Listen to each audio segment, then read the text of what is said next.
do Filho e do Espírito Santo. Amém. Estamos mais uma vez juntos, agora na nossa aula número 10, e vamos falar sobre a celebração da Santa Missa. Vamos conhecer um pouco mais sobre as regras litúrgicas do ápice, daquele momento mais importante do nosso culto sagrado, que é a Santa Missa. Conhecer também o que é a Santa Missa, que a gente está vendo uma celebração da missa versus Deum, né? Uma celebração versus Deum, na qual o sacerdote fica voltado para o altar e de costas para o povo. Existe um significado para isso, nós vamos falar sobre isso também, tá bom? Então, a Santa Missa, como nós já falamos em outros momentos, ela está repleta de símbolos que remetem aos mais diversos fatos da história da salvação, desde o paraíso até Pentecostes. Então, a missa, ela é o resumo da nossa fé, daquilo que nós acreditamos, daquilo que nós, como cristãos, professamos, e que está ali substanciado fortemente pelos símbolos que perfazem o conjunto da missa. A missa, primeiramente, nós podemos dizer que ela é um sacrifício. Não um sacrifício no sentido de ser algo pesado, algo difícil para nós, né? A gente acha que a missa é um sacrifício nesse sentido. Mas a missa não é um sacrifício nesse sentido, tá? Não é nesta forma que nós estamos falando. A Santa Missa é a renovação incruenta, ou seja, não há derramamento de sangue do sacrifício do Calvário. Lá no Calvário, Jesus derramou seu sangue por amor a todos nós. Na missa, nós renovamos esse sacrifício de Jesus, considerando que ele fez esse sacrifício uma vez por todos nós na cruz. Foi isso que ele celebrou na última ceia e que nós, de modo especial, como cristãos, recordamos em cada celebração da missa que nós fazemos. Aquilo que Jesus falou na última ceia: faze isso em memória de mim. Então, neste momento, nessa celebração, que é uma cerimônia ímpar, ou seja, uma cerimônia única, cada vez que acontece, ela é uma cerimônia que remete a tudo isso.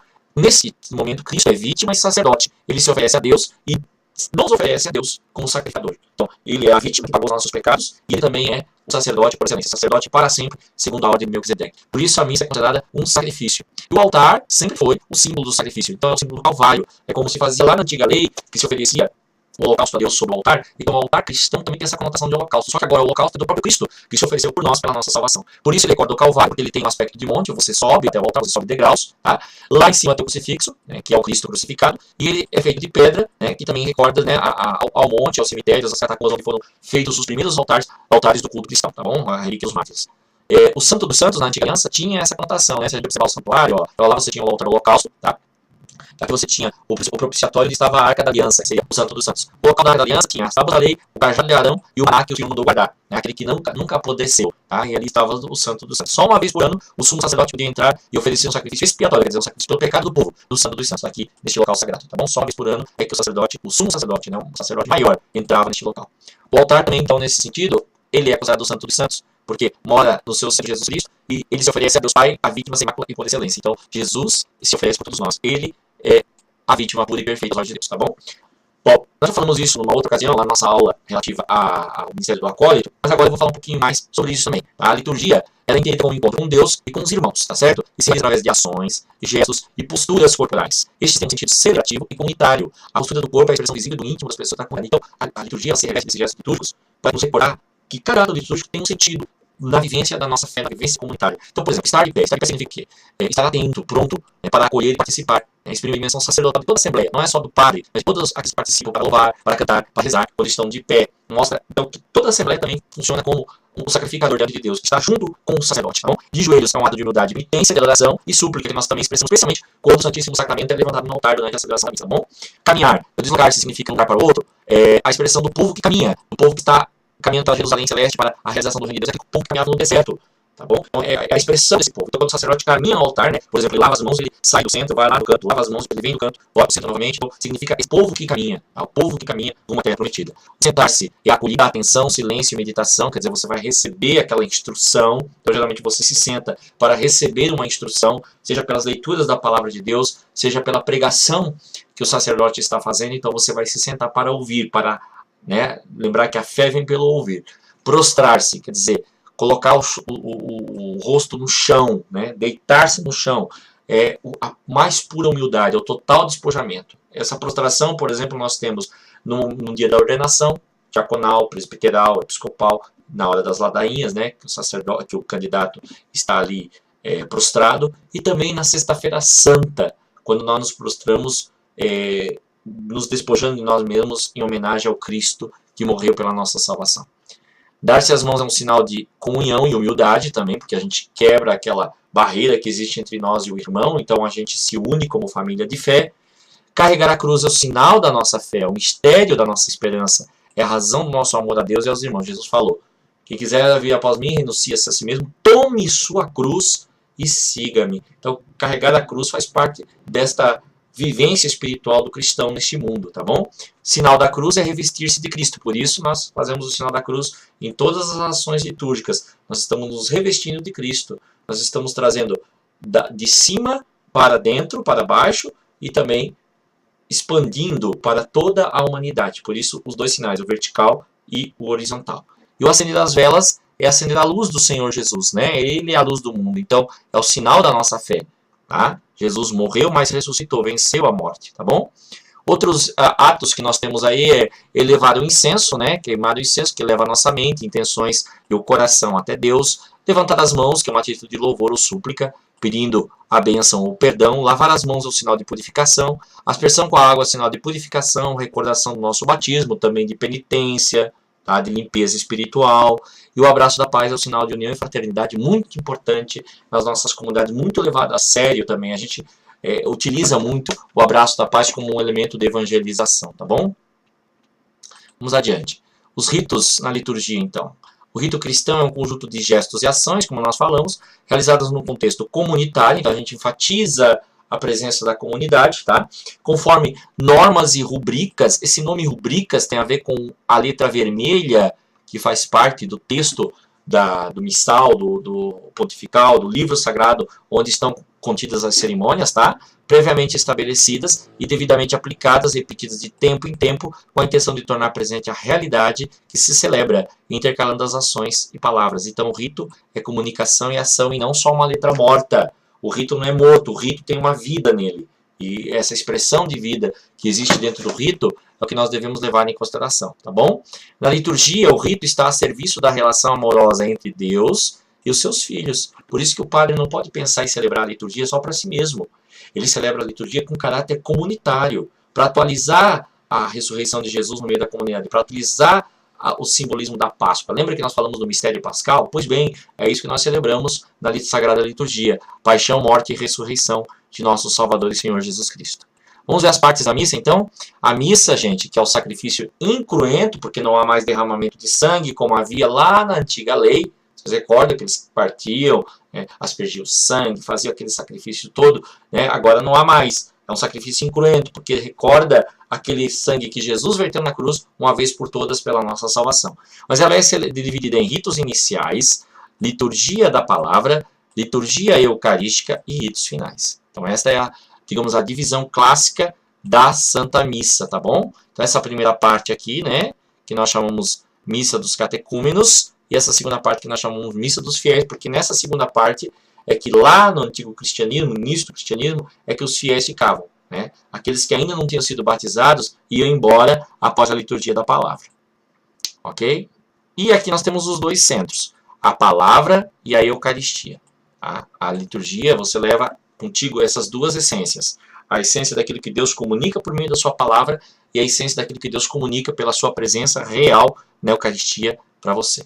E o núcleo da missa está aqui, na liturgia eucarística. É o momento mais importante, por isso, a forma da missa é proferida durante a consagração, tá bom?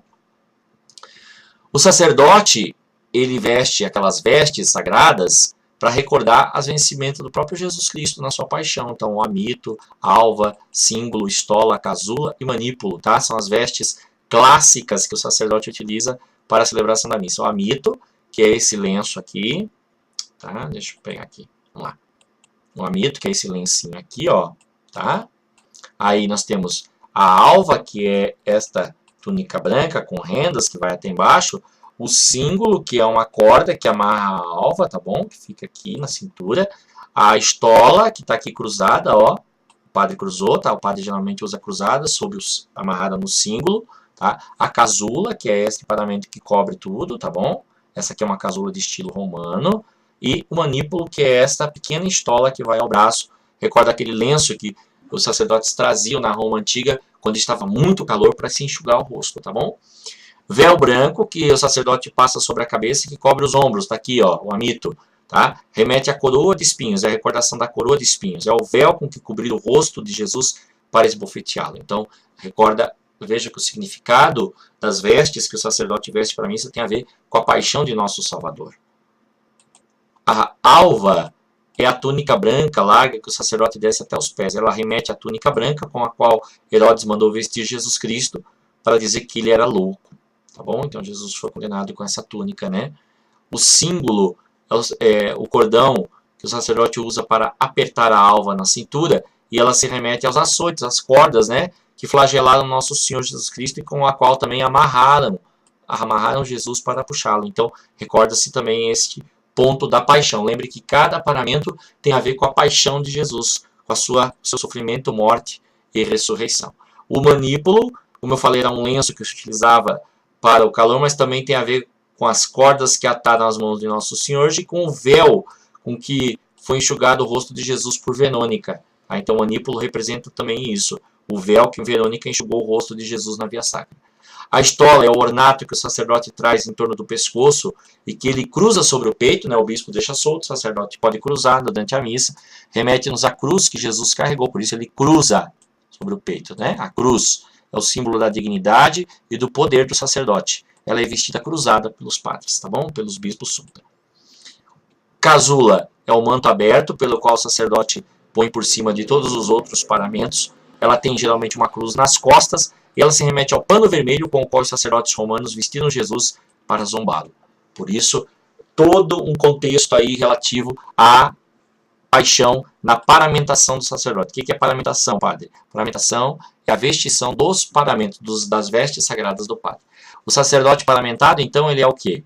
Ele é a figura do próprio Jesus carregando a sua cruz sobre o Monte Calvário, né? Por isso que Jesus, o sacerdote vestido dos paramentos, sobe nos degraus do altar, assim como Jesus carregando a cruz, subiu ao Monte Calvário. Então, esse é o simbolismo maior que nós temos da missa em si, tá? Do Calvário de Jesus que está ali representado durante a Santa Missa. Vamos lá, então. Os objetos litúrgicos que nós temos que preparar antes da missa. Então, quais são eles, tá bom? A mesa da Eucaristia, nós já falamos, tá? O altar, deve ter uma toalha, deve ficar bem vazia, as velas podem ficar nos castiçais altos ao lado da mesa. O missal é colocado junto à cadeira do padre, mas antes o padre deve marcar as páginas que serão usadas. Também junto à cadeira deve ser colocado o roteiro da celebração e a folha das intenções principais, se for possível, para que o leitor leia. Então, é isso. O missal é colocado perto da cadeira do sacerdote, pode ser colocado sobre o altar também, pode sim, tá bom? O lecionário é o livro que é colocado na mesa da palavra, o ambão, né? Onde os leitores, o salmista, deve localizar as leituras e o diácono ou sacerdote vai ler o evangelho, tá bom? Que é no evangelizar, pode ser um livro separado chamado evangeliário, mas pode ser utilizado no lecionário também. Havendo procissão de ofertas, coloca-se numa mesa auxiliar, credência, na entrada da igreja, os símbolos que houver nesse dia, o cesto para a coleta do dinheiro. Então, quando há uma procissão de oferta, se coloca lá na frente do templo para que possa ser as pessoas participarem desta oferenda, né? A procissão de oferta coloca-se também na credência perto do altar o cálice com sanguíneo corporal, patena e pala, bacia, jarro d'água e manustério, os cálices, as âmbulas, os pratos, os sanguíneos, para a distribuição da comunhão de acordo com a necessidade. Então, tudo isso você prepara para a celebração da missa. Se for uma missa especial que precisar procissão de oferta, uma mesa lá próximo da entrada da igreja para fazer isso, preparar o cesto da coleta e os símbolos que vai ser utilizado. Aí, ó.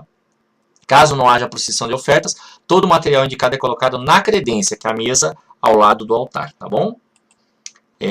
Caso a comunidade traga alimentos, é bom colocar uma outra mesa auxiliar junto ao altar. Ela serve também para os símbolos que forem trazidos para a procissão, que a comunidade pode fazer isso, oferecer alimentos durante o ofertório. As velas da mesa da Eucaristia e da mesa da palavra são acesas na hora de começar a celebração. Esse acendimento pode se tornar um gesto simbólico, porque elas também podem ser utilizadas depois, ok? A cruz deverá ser trazida em procissão, com os 2 castiçais com velas. Também o lecionário é trazido para a porta, se ele for trazido na procissão de entrada ou na liturgia da palavra, ele pode vir também, que às vezes falta gente, você coloca no momento de destaque na liturgia da palavra para ele ser trazido de lá de trás para o altar. Tudo deve ser preparado com antecedência, antes dos irmãos chegarem na igreja. Assim os ministros poderão ficar disponíveis para a oração pessoal e para acolhimento do que chega. Então é importante a gente ter em consideração isso, né? Sempre chegar cedo na igreja, arrumar tudo. De preferência, 1 hora antes da celebração, deixar tudo prontinho, tudo nos trinques para o momento da celebração, tá bom? Um modo prático de servir a mesa no começo da liturgia eucarística é o seguinte: havendo procissão do ofertório, o que o ministro traz? O corporal abre sobre a mesa da Eucaristia, volta a recepcionar a hóstia e o cálice, Um outro ministro recepciona a âmbula, em seguida pega um vinho e a água juntos, se aproxima e ajuda o padre a colocá-lo no cálice. Também juntos pega o material do lavabo, que segura o jarro, segura também a bacia para facilitar o serviço. Outro traz uma nostégia. Você pode então fazer em 2 auxiliares, que sempre é melhor, porque aí os 2 podem servir no momento do lavabo, tá? Como serve também na hora do incenso para o sacerdote. O modo prático de servir a mesa no começo da liturgia eucarística é o seguinte: as âmbulas e os cálices vazios, assim como os sanguíneos que serão utilizados na distribuição da comunhão, pode ser trazido no momento da fração do pão, quando o pão consagrado é partido e se canta o Cordeiro de Deus, que é quando você, por exemplo, tem o sacrário longe, você traz estes pão consagrados para ser distribuídos, tá bom? O pão e o vinho consagrados são repartidos nas âmbulas e nos cálices de acordo com o combinado entre diáconos e o padre, tá bom? Conforme o costume da igreja, os ministros comungam antes de distribuir a comunhão para os irmãos da Assembleia. Então é um costume que a igreja mantém, tá bom? Na mesa do altar é bom que haja sempre distribuição de comunhão. Pode ficar ali 1 ou 2 cálices, os demais são usados no meio da Assembleia. Para cada âmbula deve haver 1 ou 2 cálices, torna mais rápida a distribuição, pode acontecer isso, tá bom? O pão consagrado é entregue da seguinte forma: o ministro toma o pão e, molhando no vinho consagrado, olhando para o comungante, diz: o corpo e o sangue de Cristo, guarde a sua alma para a vida eterna. Isso é muito importante, é um momento de conexão entre o celebrante, que traz o Cristo vivo, e aquelas pessoas que estão recebendo Jesus na Eucaristia.